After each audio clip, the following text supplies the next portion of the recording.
பாலை சொல்லிட்டு செந்தமிழன் அவர்கள் தான் நம்மளை அறிமுகப்படுத்துகிறாங்க. அதுலேருந்து அடுத்து விக்ரமன் சார் படம், அப்புறம் சுரேஷ் கிருஷ்ணா சார் எப்போ பழக்கமானாரோ அங்கேருந்து அப்படியே ஒர்க் பண்ண ஆரம்பித்தேன். ஷூட் பண்ணி அப்படியே வந்துடும், அவர்கிட்ட பல்காக வந்துடும். ஏன்னா தெர் இஸ் டபுள் யூனிட்ஸ் நடக்கும், there so much of work. But ஒரு எடிட்டர் வந்து ரொம்ப தெளிவாக இருப்பார் அந்த இடத்துல. And when I saw his work, first time editor Richard என்னோட work I was impressed.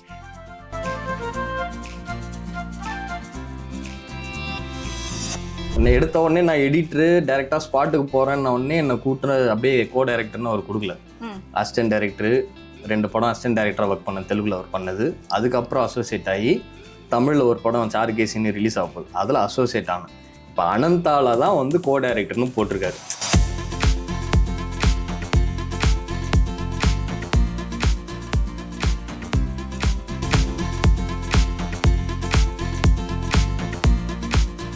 Balu Mahindra sir தான் சொல்லுவார். என்னை ஒரு டைம் வெற்றிமாறன் சார்கிட்ட இன்ட்ரடியூஸ் பண்ணக்குள்ள சொன்னார், இவரது வந்து செந்தமண்ணோட ஆப்ரேட்டர்னார். அப்படியே நான் பார்த்தேன், என்னது ஆப்ரேட்டரா, நீங்கள் தானே எடிட்டர்னார். அப்புறம் ஆமாம் சார், இவர் தான் அவரோட ஆவிட் ஆப்ரேட்டரு அப்படின்னாரு. ஸோ ஆப்ரேட்டராக இருக்கிறதுல எனக்கு விருப்பம் இல்லை, எடிட்டராக இருக்கணுன்றது தான். ஓகே,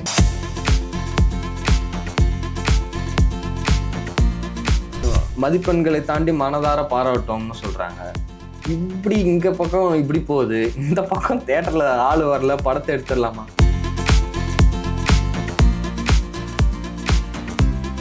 அதுமாரி எல்லா டேரக்டர்ஸுமே நல்ல எடிட்டர்ஸ், மைண்டில் வந்து பக்காவான எடிட்டர். சாஃப்ட்வேர்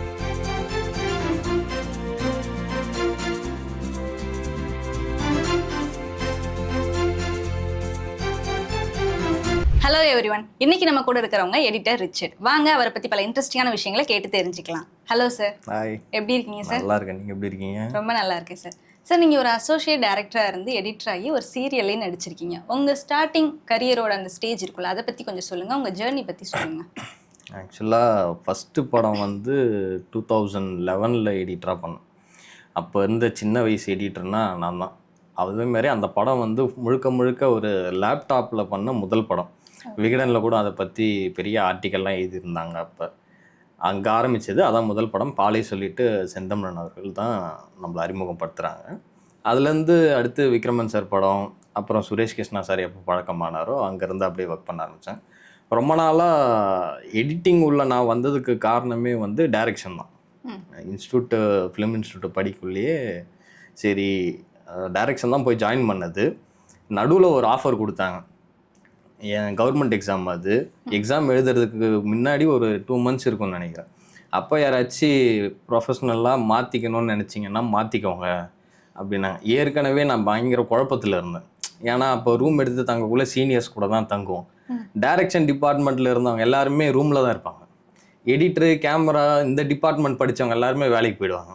ஸோ அதுவே நமக்கு ஒரு யோசனை கொடுத்துட்டு இருந்துச்சு, அப்போ நம்மளும் இவங்க கூடயே தான் இருப்போம் அடுத்த பேட்சோ வரக்குள்ள அப்படின்ற மாதிரி. அந்த குழப்பத்தில் இருக்குள்ள இப்படி ஒரு விஷயம் அவங்க கேட்டாங்க, யாராச்சும் டிபார்ட்மெண்ட் மாறுறீங்கன்னா மாறிக்கலாம் அப்படின்னு சொன்னோன்னே இமீடியட்டாக எங்கள் சாருக்கிட்ட போய் கேட்டேன், சார் இந்த மாதிரி இவ்வளோ குழப்பமாக இருக்குது, என்ன பண்ணலாம்? நீ டைரக்ஷன் தானே வந்திருக்க, அதுக்கு தானே வந்திருக்கேன்னா ஆமாம் சார், எடிட்டிங் டேபிளில் உட்காரு, முழுமையாக நீ வந்து டைரக்ஷனில் என்ன தப்பு பண்ணக்கூடாதுன்னு கற்றுக்கலாம் அப்படின்னு சொன்னேன். ஆனால் இன்றைக்கி வரைக்கும் என்ன தப்பு பண்ணக்கூடாதுன்னு கற்றுட்ருக்கோன்னு வைங்க, அது வேறு விஷயம்.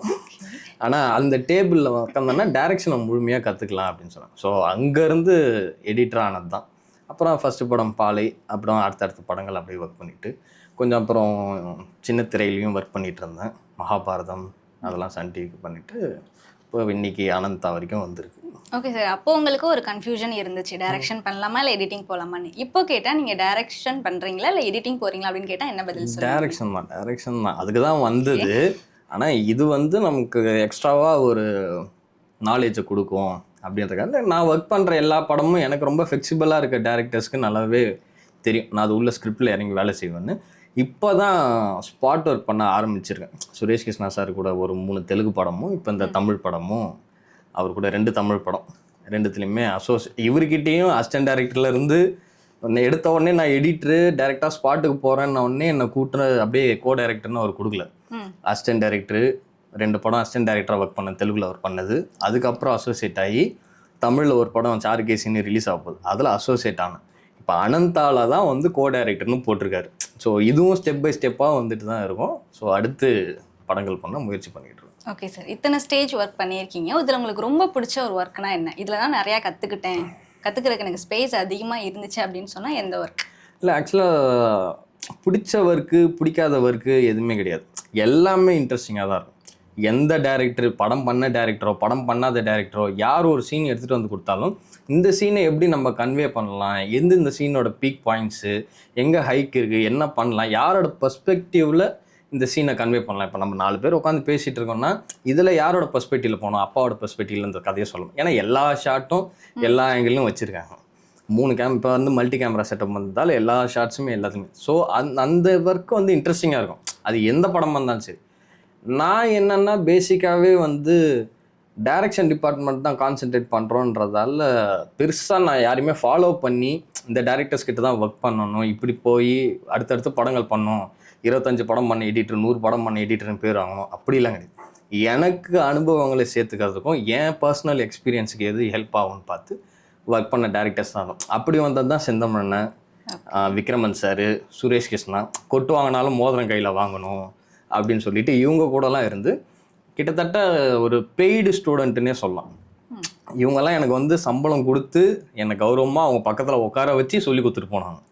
ஸோ இவங்க கிட்ட இருந்து, ஏன்னா எல்லாருமே 100 நாள் ஓடின படம், silver jubilee, golden jubilee directors. So இவங்க கிட்டேருந்து என்ன மேஜிக் அவங்க பண்ணுறாங்க எடிட்டிங் டேபிளில்.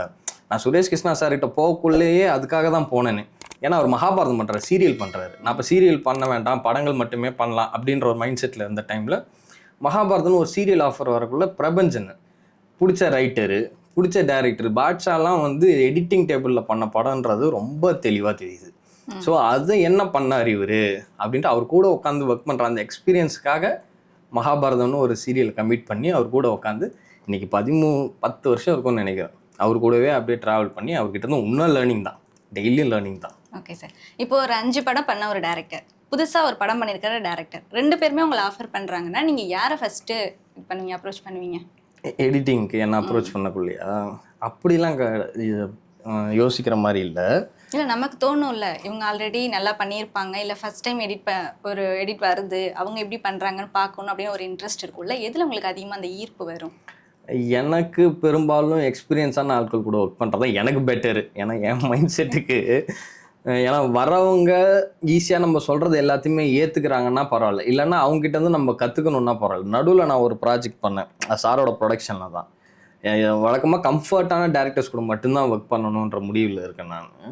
அது வந்து என்னென்னா, ஒரு சீனை வந்து இப்படி ஒரு பர்ஸ்பெக்டிவில் தான் அது சொல்லணும், அதுதான் இந்த கதைக்கு தேவைன்னு ஒன்று இருக்கும்.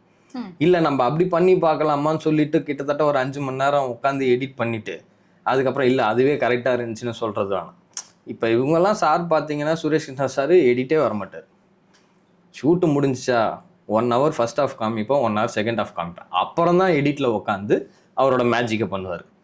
இவங்க வந்து ரஃப் கட்லேருந்து ரஷ்ஷு பார்க்குறதுலேருந்து எல்லாத்துக்குமே இது பண்ணுவாங்க. அது எனக்கு பெரும்பாலும் செட் ஆகாது. ஏதாவது ஒரு டேரக்டருக்கும் உங்களுக்கும் இந்த மாதிரி கிளாஷ் ஆகிருக்கா?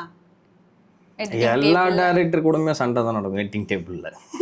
அதிலெல்லாம் மாற்றுக்கிறதே கிடையாது. எனி சீனியர் டேரக்டராக இருக்கட்டும். இப்போ சுரேஷ் கிருஷ்ணா சார் ஏன் 10 வருஷமாக என்னை கூட வச்சுட்ருக்காரு, விக்ரமன் சார் ஏன் ஒர்க் பண்ணுறாரு, இது ஏன் இவ்வளோ எக்ஸ்பீரியன்ஸ் டேரக்டர் ஒர்க் பண்ணுறாங்கன்னா, நேர்மையாக ஒரு இடத்துல நம்ம இது வந்து இல்லை சார் இது இப்படி பண்ணிக்கலாமா அப்படின்னு ஒரு இன்புட் கொடுக்கல. ஆமாம் இல்லை கரெக்ட் இல்லைன்னு அவங்க யோசிக்கிறது. ஏன்னா அவங்களோட பர்ஸ்பெக்டிவ் வேறு. நம்ம போய் இதை வந்து நான் போய் அந்த லொக்கேஷனில் 8 லட்ச ரூபா செலவு பண்ணி நான் ஷூட் பண்ணிட்டு வந்த ஃபுட்டேஜ் அது அப்படி இருப்பாங்க. எனக்கு அதை பற்றி எதுவுமே தெரியாது. அவங்க அது எவ்வளோ செலவு பண்ணாங்க எடுத்து. எனக்கு இந்த டைம் லைனில் இந்த கதையில் இப்படி பார்க்கக்குள்ள இல்லை சார் இது கொஞ்சம் அங்கே வச்சுக்கலாமா, இல்லைன்னா இது எடுத்துடலாமா அப்படின்னு சொல்ல அவங்க கன்வீனியன்ஸ் ஆகுறாங்க. அதால தான் நேர்மையாக நம்ம ஒரு விஷயத்த சொல்கிறதால தான் அடுத்தடுத்த ப்ராஜெக்ட்ஸ்க்கு நம்மளை கூட வச்சுக்கிறாங்க. சும்மா நம்ம சொல்கிறதுக்கெல்லாம் சொல்லிட்டு போகிறதுனா அதுக்கு ஆப்ரேட்டராக இருக்கணும். பாலு மகேந்திரா சார் தான் சொல்லுவார். என்னை ஒரு டைம் வெற்றிமாறன் சார்கிட்ட இன்ட்ரடியூஸ் பண்ணக்குள்ள சொன்னார், இவரது வந்து செந்தமண்ணோட ஆப்ரேட்டர்னார். அப்படியே நான் பார்த்தேன், என்னது ஆப்ரேட்டரா, நீங்கள் தானே எடிட்டர்னார். அப்புறம் ஆமாம் சார், இவர் தான் அவரோட ஆவிட் ஆப்ரேட்டரு அப்படின்னாரு. ஸோ ஆப்ரேட்டராக இருக்கிறதுல எனக்கு விருப்பம் இல்லை, எடிட்டராக இருக்கணுன்றது தான் விருப்பம். ஓகே, பட் இருந்தாலும் அவ்வளோ லேக்ஸ் செலவு பண்ணி ஒரு சீன் எடுக்கிறாங்க, அது வேண்டான்னு சொல்லும் போது டேரக்டர் என்ன ரியாக்ட் பண்ணுவார்? அதான் சொல்கிறேனே, ஒரு நிமிஷம் கண்ணாடி கட்டி வச்சுட்டு யோசிச்சுட்டு கரெக்டாக வேணாம் விட்டுருங்க, அவ்வளோதான். அது வந்து நம்ம ஒரு விஷயம் எழுதுகிறோம், எக்ஸிக்யூட் பண்ணுறோம், எல்லாமே பண்ணுறோம், ஒரு ஜட்ஜ்மெண்ட்டில் பண்ணோம். இங்கே வந்து அது பார்க்கக்குள்ள தப்பாக இருக்குது அப்படின்னா அதை எடுத்துடணும். இப்போ எனக்கு வந்து பெரிய டேரக்டர்ஸ் கூட ஒர்க் பண்ணுறதுல அந்த பிரச்சனையே கிடையாது. இப்போ சுரேஷ் கிருஷ்ணா சார், விக்ரம் சார், அன்வான்டாக எதுவுமே இருக்காது. They know what they want. இதுதான் தேவை, இதுதான் தேவை, கட்டு இருக்கும். எக்ஸ்ட்ராவாக ஒன்று கூட இருக்காது, பர்ஃபெக்டாக இருக்கும். அதெல்லாம் பெருசாக அந்த மாதிரி பிரச்சனைகள் வந்ததில்லை. ஓகே.